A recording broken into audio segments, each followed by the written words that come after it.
حضرت کعب بن عجرہ رضی اللہ تعالیٰ عنہ کی روایت کردہ ایک حدیث شریف کہ جس میں انہوں نے ارشاد فرمایا کہ نبی کریم صلی اللہ علیہ وسلم خطبے کے لیے تشریف لائے اور منبر کی تینوں سیڑھیوں پر قدم رکھتے ہوئے آمین فرمایا۔ تو بعد میں صحابہ کرام کے پوچھنے پر جواب ارشاد فرمایا کہ جبرائیل علیہ السلام نے 3 بد دعائیں فرمائی تھیں، میں نے ان پر آمین کہا۔ تو ان میں سے 2 بد دعاؤں کا تذکرہ پچھلے درسوں میں گزر چکا کہ پہلی بد دعا یہ کہ ہلاک ہو جائے وہ شخص کہ جو رمضان کا مہینہ پائے اور اپنی بخشش نہ کروا سکے، اور دوسری بد دعا فرمایا کہ ہلاک ہو جائے وہ شخص کہ جو اے نبی کریم صلی اللہ علیہ وسلم آپ کا نام مبارک سنے اور آپ پر درود نہ بھیجے۔ تو فرمایا کہ آمین، کہ ہاں واقعی ان کو ہلاک ہو جانا چاہیے۔ اور تیسری بد دعا فرمایا کہ ہلاک ہو جائے وہ شخص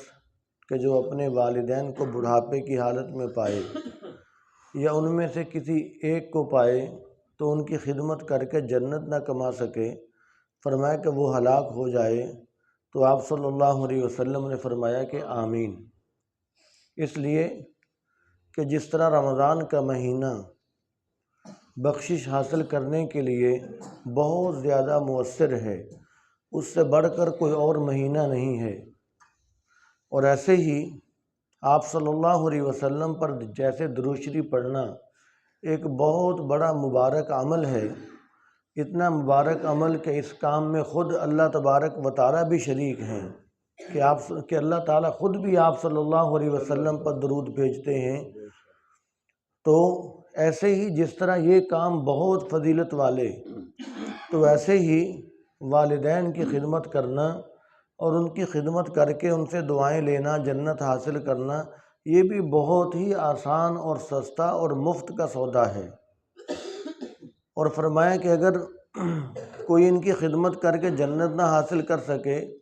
تو گویا کہ اس نے بہت ہی زیادہ مفت کی چیز کو ضائع کر دیا، تو گویا کہ وہ خود ہی اس نے اپنے آپ کو ہلاکت کے گڑھے کے اندر ڈال دیا۔ تو پھر جب وہ خود ہی اپنے آپ کو ہلاکت میں گرا رہا ہے، خودکشی کر رہا ہے، تو پھر فرمایا کہ آمین، کہ اس کو ہلاک ہو جانا چاہیے۔ اب مثال کے طور پر کوئی پیاس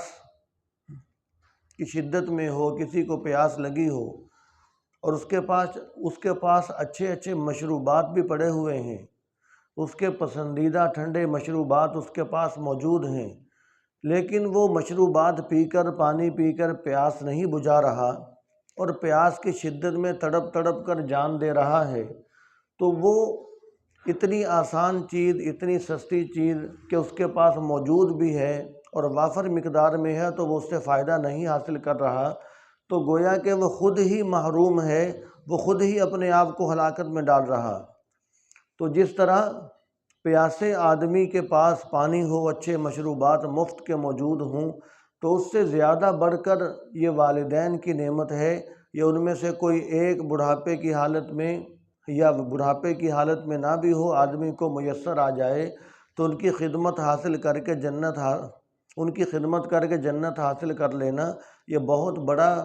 آسان کام ہے۔ کوئی یہ بھی نہ کرے تو گویا کہ اس نے اپنی ہلاکت کے اندر خود ہی کوئی کسر نہیں چھوڑی۔ اور اللہ تبارک و تعالیٰ نے والدین کے حقوق کو قرآن پاک کے اندر اپنے حقوق کے ساتھ ذکر فرمایا، اس لیے کہ اگر اللہ تعالیٰ نے ہمیں پیدا فرمایا ہے تو ہمارے دنیا میں آنے کا جو ذریعہ بنے وہ ہمارے والدین بنے۔ تو چونکہ پیدا اللہ تعالیٰ نے کیا اور والدین کے واسطے سے اللہ تعالیٰ نے ہمیں دنیا میں بھیجا، تو اس لیے اللہ تعالیٰ نے اپنے حقوق کے ساتھ پھر والدین کے حقوق کو بھی بیان فرمایا۔ جس طرح قرآن پاک اتارا تو اللہ تعالیٰ نے، لیکن جبرائیل علیہ السلام لے کر آئے، تو جبرائیل علیہ السلام بھی تمام فرشتوں کے سردار ہو گئے، تو اس لیے والدین چونکہ ہمارے دنیا میں آنے کا ذریعہ بنے ہیں، تو جتنے رشتہ دار ہیں، ہمارے جتنے رشتے ہیں، سب سے زیادہ جو قرب کا رشتہ ہے، محبت کا رشتہ ہے، وہ پھر والدین کا رشتہ ہو گیا۔ اور پھر آدمی والدین کی تھوڑی سی بھی خدمت کرتا ہے تو والدین بہت زیادہ دعائیں دیتے ہیں، والدین بہت زیادہ دعائیں دیتے ہیں، یہاں تک کہ اگر والدین بے نمازی ہیں، والدین کافر ہیں، سارے دن گالیاں دیتے ہیں، تو پھر بھی اولاد پر ضروری ہے کہ والدین کی خدمت کریں اور والدین کے ساتھ حسن سلوک کریں، والدین کے ساتھ اچھا سلوک کریں، ان کے پاؤں دبائیں اور ان کی بات مانیں، ان کا کہا مانا جائے۔ ہاں، اگر وہ کسی گناہ کے کام کا حکم دیں کہ جو اللہ تعالیٰ کے حکم کے مقابلے میں آ رہا ہو تو پھر والدین کی بات نہیں مانی جائے گی۔ جب تک وہ گناہ کا کام کا حکم نہیں دیتے اس وقت تک اولاد پر ضروری ہے کہ والدین اگر کافر بھی ہیں تو پھر بھی ان کی خدمت کی جائے، ان کی بات مانی جائے، ان کے سامنے آدمی اونچی آواز سے نہ بولے، ان کے ساتھ تکبر سے پیش نہ آئے اور ان کے ساتھ عاجزی اور انکساری کے ساتھ رہے۔ یہ شریعت کا، اللہ تبارک و تعالیٰ کا یہ حکم ہے، اس لیے کہ دنیا کے اندر سب سے زیادہ مخلص جو رشتہ ہے وہ والدین کا رشتہ ہے۔ بہن بھائیوں کے اندر بھی بعض دفعہ حسد آ جاتا ہے، رشتہ داروں میں بھی حسد آ جاتا ہے، لیکن والدین کا رشتہ ایسا رشتہ ہے کہ وہ اولاد کی ترقی کو دیکھ کر خوش ہوتے ہیں اور دعائیں دیتے ہیں۔ آج تک کبھی ایسا نہیں ہوا کہ والدین نے یہ کہا ہو کہ ہم نے تو اتنی مشقت والی زندگی گزاری ہے، اس وقت ہمارے پاس آسانیاں نہیں تھیں، جب ہم نے اتنی زندگی ہم نے گزاری، اب ہم بوڑھے ہو چکے، اب ہمارے بچوں کے پاس اتنی سہولتیں، گاڑی اور اعلیٰ رہائش اور اعلیٰ قسم کے کھانے اب ہمارے بچوں کو میسر کیوں ہیں؟ والدین کبھی اس بات پر حسد نہیں کرتے، بلکہ والدین اپنے بچوں کی دینی ترقی دیکھ کر اور دنیاوی ترقی دیکھ کر خوش ہوتے ہیں اور زیادہ دعائیں دیتے ہیں۔ تو معلوم ہوا کہ والدین دنیا کی ایسی دولت ہے کہ ان کے اندر حسد نام کی چیز ہی کوئی نہیں۔ یہ ترقی کو دیکھ کر خوش ہوں گے اور دل سے دعائیں دیں گے، تو اس لیے آپ صلی اللہ علیہ وسلم نے بھی آمین فرمایا۔ اور والدین کا جو دل ہے وہ اولاد کے لیے اللہ تبارک و تعالیٰ نے بہت زیادہ نرم رکھا ہے۔ ایک واقعہ مشہور ہے کہ ایک شخص، غالباً حضرت علقمہ رضی اللہ تعالیٰ عنہ کے بارے میں آتا ہے کہ ان کی جان نہیں نکل رہی تھی، ان کی والدہ ان سے ناراض تھی، تو آپ صلی اللہ علیہ وسلم کے پاس معاملہ آیا تو آپ صلی اللہ علیہ وسلم نے ان کے والدہ سے کہا کہ آپ اپنے بیٹے کو معاف فرما دیں، تو ماں نے کہا کہ میں معاف نہیں کروں گی۔ تو آپ صلی اللہ علیہ وسلم نے صحابہ کرام سے کہا کہ پھر تم لکڑیاں جمع کرو، میں اس کے بیٹے کو جلاتا ہوں، اس لیے کہ اللہ تعالیٰ نے بھی تو اس کو آگ میں جلانا ہی ہے۔ تو آپ صلی اللہ علیہ وسلم نے یہ بات کی صرف ماں کا دل نرم کرنے کے لیے۔ اب ماں تو ماں تھی، جب اس نے یہ سنا کہ میرے بیٹے کو جلایا جائے گا اور میرے سامنے میرے بیٹے کو تکلیف ہوگی، تو فوراً ماں نے کہا کہ یا رسول اللہ آپ اس کو آگ میں نہ جلائیں، میں اس کو دل سے معاف کرتی ہوں۔ یعنی ماں ناراض تھی بیٹے سے، لیکن جب بیٹے پر تکلیف کی نوبت آئی، پریشانی کی نوبت آئی، جب دیکھا ماں نے کہ آج تک میں نے اس کو سردی گرمی سے بچا بچا کر پالا، تو آج میرے سامنے اس کو آگ کے اندر ڈال دیا جائے تو مجھ سے یہ کہاں برداشت ہوگا۔ تو اس لیے فوراً پھر ماں نے کہا کہ میں نے اس کو دل سے معاف کیا، اور ادھر ماں نے دل سے معاف کیا اور وہاں ان کی زبان پر کلمہ طیبہ بھی جاری ہو گیا اور ان کی جان جو تھی وہ نکلنا بھی آسان ہو گئی۔ تو عرض کرنے کا مقصد یہ کہ آج کل بھی معاشرے کے اندر ایسی مثالیں بیسیوں دیکھنے کو ملتی ہیں اور سننے کو ملتی ہیں کہ جو اولاد ہے وہ والدین پر ظلم کرتی ہے، اولاد والدین کو مارتی ہے، اولاد والدین کو گالیاں بکتی ہے، لیکن اس کے باوجود جب والدین دیکھتے ہیں کہ میری اولاد پر سختی کا معاملہ آنے والا ہے تو والدین اس بات کو بھول جاتے ہیں کہ میرے بچوں نے مجھے مارا بھی تھا، میرے بچوں نے مجھے گالیاں بھی دی تھیں، میرے بچوں نے میرے ساتھ بہت سخت بولا ہے۔ اگر محلے کے اندر بھی کوئی اس ماں کے بچے کو مارنے کے لیے آئے، کوئی پکڑنے کے لیے آئے، کوئی اس کو درد اور تکلیف پہنچانے کے لیے آئے، ماں ان تمام باتوں کو بھول جاتی ہے کہ جو اس کے بیٹے نے ماں کو درد اور تکلیف پہنچائی ہے، ماں فوراً اعلان کرتی ہے کہ خبردار میرے بیٹے کو اگر کسی نے ہاتھ بھی لگایا تو، اس لیے کہ والدین سے یہ پھر بھی برداشت نہیں ہوتا کہ ہمارے بچوں کو کوئی تکلیف پہنچے، والدین پھر بھی اولاد کے لیے دعائیں ہی کرتے ہیں۔ تو اس لیے آپ صلی اللہ علیہ وسلم نے بھی آمین فرمایا۔ اب بس آخری بات سنا کر ختم کرتا ہوں۔ یہ موضوع تو ایسا ہے کہ 1 گھنٹہ بھی آدمی بیان کرے پھر بھی ختم نہ ہو، اس لیے کہ یہ والدین کی اہمیت ہے ہی اس قدر زیادہ کہ ایک بچہ تھا تو اس کی والدہ فوت ہو گئی، یعنی کہ بتلانے کا مقصد یہ ہے کہ والدین کے دل میں اولاد کی اللہ تعالیٰ نے کتنی محبت رکھی ہے اور وہ کتنی دعائیں کرتے ہیں، اور اولاد کی کوئی تکلیف اور پریشانی دیکھنے کو تیار نہیں۔ اسی لیے تو اولاد جب ان کی تھوڑی سی بھی خدمت کرتی ہے تو وہ زیادہ دعائیں دیتے ہیں، اور آدمی کے لیے جنت حاصل کرنا بہت آسان ہو جاتا ہے۔ کہ ایک بچہ کہ اس کی ماں فوت ہو گئی، تو جب اس کی ماں فوت ہو گئی تو اس کے باپ نے اور شادی کر لی، تو جب اس کی دوسری والدہ آ گئی جو کہ سگی نہیں تھی، تو کچھ عرصہ گزرا، تو کچھ عرصہ گزرنے کے بعد باپ نے پوچھا اپنے بیٹے سے کہ بیٹا یہ تیری ماں سگی نہیں ہے، یہ ماں اچھی تھی یا پہلی ماں اچھی تھی؟ باپ کے پوچھنے کا مقصد تو یہ تھا کہ اگر بیٹے کو کوئی تکلیف ہو، کوئی پریشانی ہو میری اس نئی بیوی سے، تو وہ تکلیف اور پریشانی دور کی جائے۔ تو باپ نے پوچھا کہ وہ پہلی ماں اچھی تھی یا یہ ماں اچھی تھی یا یہ ماں اچھی ہے؟ تو بیٹا چونکہ بچہ تھا، بچے نے اپنی سادگی کے رنگ میں جواب دیا، وہ کہنے لگا کہ ابا جان پہلی ماں تو جھوٹ بولتی تھی، جو میری سگی ماں تھی وہ تو جھوٹ بولتی تھی، یہ ماں سچی ہے، یہ ماں سچ بولتی ہے۔ باپ حیران ہوا کہ یہ کیسے، تم کیسی بات کر رہے ہو؟ تو بیٹے نے، اس چھوٹے بچے نے جواب دیا کہ پہلی جو ماں تھی جب وہ مجھ سے ناراض ہو جاتی تھی تو وہ کہتی تھی آج تجھے میں کھانا نہیں دوں گی، اور پھر خود ہی مجھے منتیں کر کے کھانا کھلاتی تھی، وہ جھوٹ بولتی تھی۔ اور یہ جب ناراض ہوتی ہے اور کہتی ہے کہ کھانا نہیں دوں گی تو یہ سچی ہے، یہ واقعی نہیں دیتی۔ اور پہلی ماں جب ناراض ہوتی تھی تو وہ کہتی تھی آج تو نے کپڑے بہت گندے کیے، آج تجھے میں نے کپڑے پہننے کے لیے نہیں دینے، اور انہی کپڑوں کے ساتھ گزارا کرے گا۔ تو پہلی ماں یہ کہتی تھی، لیکن بعد میں خود ہی مجھے نہلا کر کپڑے تبدیل کروا دیتی تھی، وہ اپنی بات میں جھوٹی ہو جاتی تھی۔ لیکن یہ ماں سچی ہے، جب یہ کہتی ہے کہ تجھے کپڑے نہیں دوں گی، تو نے بہت زیادہ گندے کر لیے، تو پھر واقعتاً نہیں دیتی، یہ اپنی بات پہ سچی ہوتی ہے۔ جب پہلی ماں مجھے ناراض ہو کر گھر سے نکال دیتی تھی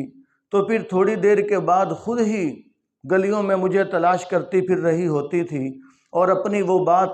بھول جاتی تھی کہ میں نے کہا تھا کہ میں تجھے گھر کے لیے تیرا دروازہ نہیں کھولوں گی، تو وہ گلیوں کے اندر جا کر مجھے تلاش کرتی تھی، وہ اپنی بات میں جھوٹی ہوتی تھی۔ جب یہ نکالتی ہے تو پھر یہ مجھے گلیوں میں جا کر تلاش نہیں کرتی،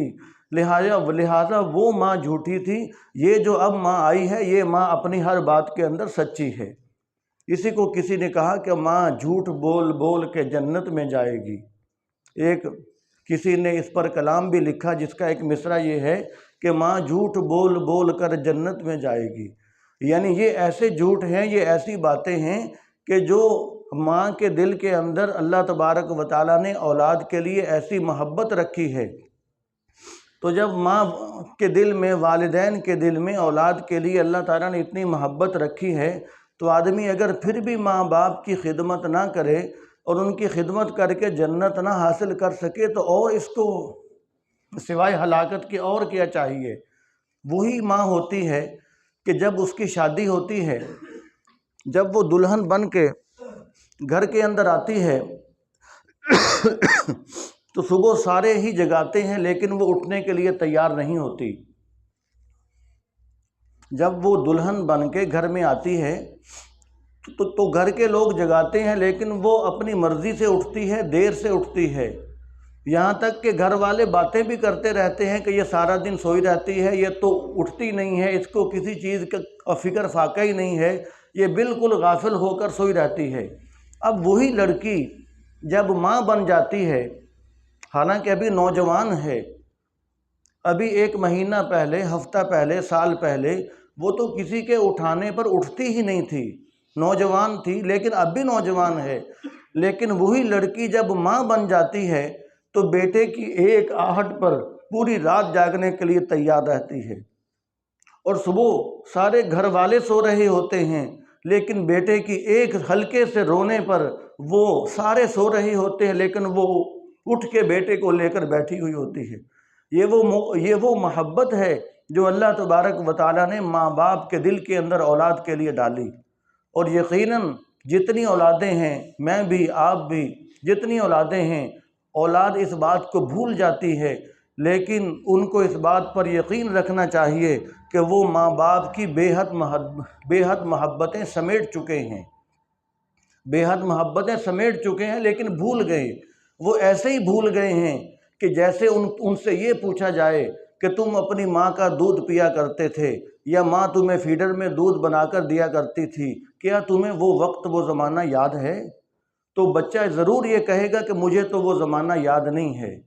میں تو وہ وقت بھول گیا ہوں کہ جب میں اپنی ماں کی چھاتی میں سے لگ کے دودھ پیا کرتا تھا، یا ماں جب مجھے فیڈر میں دودھ بچپن میں بنا کر دیا کرتی تھی، اور میرے لیے راتوں کو جاگتی تھی، اور میرا پیشاب پخانہ صاف کرتی تھی، مجھے وہ وقت اب یاد نہیں ہے، میں بھول گیا ہوں۔ جیسے یہ باتیں انسان بھول چکا ہے اور اس کا اقرار کرتا ہے، تو اسی طرح یقین کر لینا چاہیے کہ والدین کی ہم جتنی محبتیں سمیٹ چکے ہیں وہ بھی ہم بھول چکے ہیں، تو لہٰذا وہ ہم بھول تو چکے ہیں، لیکن آج دوسری ماؤں کو دیکھ کر ہمیں اس سے اندازہ کر لینا چاہیے۔ تو اس لیے والدین کی زیادہ سے زیادہ خدمت کی جائے، اور اگر والدین کی خدمت کا موقع بھی میسر ہو پھر بھی آدمی محروم رہے، تو آپ صلی اللہ علیہ وسلم نے فرمایا کہ اس کو ہلاک ہی ہو جانا چاہیے۔ دعا ہے کہ اللہ تعالی ہمیں عمل کی توفیق عطا فرمائے۔ بسم اللہ الرحمن الرحیم، الحمد للہ رب العالمین، والصلاة والسلام علی سید الانبیاء والمرسلین۔ ربنا آتنا فی الدنیا حسنۃ وفی الآخرۃ حسنۃ وقنا عذاب النار، رب ارحمہما کما ربیانی صغیرا۔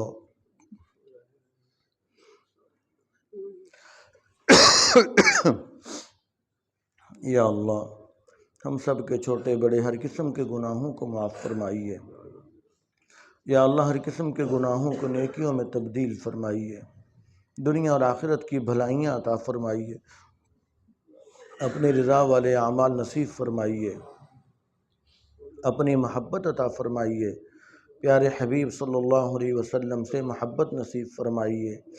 نیک لوگوں سے محبت نصیب فرمائیے۔ یا اللہ، ہمیں نیک لوگوں سے محبت ہے، ہم نیک نہیں، ہمیں بھی نیک بنا دیجیے۔ یا اللہ، جو بیمار ہیں ان کو شفا کامل عاجل مستمر نصیب فرمائیے، جو پریشان ہیں ان کی پریشانیوں کو دور فرمائیے، جن کی ضرورتیں ہیں ان کی ضرورتوں کو خزانہ غیب سے پورا فرمائیے۔ یا اللہ، جو مقروض ہیں ان کے قرضوں کی ادائیگی کا انتظام اور اہتمام فرمائیے، رزق حلال آسانی کے ساتھ، عزت کے ساتھ، وسعت کے ساتھ عطا فرمائیے۔ ہمارے رزق میں، ہمارے گھروں میں، ہماری ایک ایک چیز میں برکتیں اور رحمتیں نازل فرمائیے۔ یا اللہ، ہمیں زندگی میں، قبر میں، حشر میں سکون عطا فرمائیے، روضہ رسول صلی اللہ علیہ وسلم پر بار بار حاضری اور زیارت نصیب فرمائیے، باادب اور مقبول حاضری نصیب فرمائیے۔ یا اللہ، حج بیت اللہ کی سعادت نصیب فرمائیے۔ یا اللہ، سب مسلمانوں کو، ہر انسان کو اپنے ماں باپ کی قدر کرنے کی توفیق نصیب فرمائیے، والدین کی زیادہ سے زیادہ خدمت کرنے کی توفیق نصیب فرمائیے، اور یا اللہ، خاص طور پر جو مسلمان ہیں ان کو یہ توفیق نصیب فرمائیے کہ وہ والدین کی دعائیں لے کر جنت حاصل کرنے والے بن جائیں۔ یا اللہ، جو جن کے والدین دنیا سے جا چکے ہیں، ان کی اولاد کو والدین کے لیے زیادہ سے زیادہ ایصال ثواب کرتے رہنے کی توفیق نصیب فرمائیے،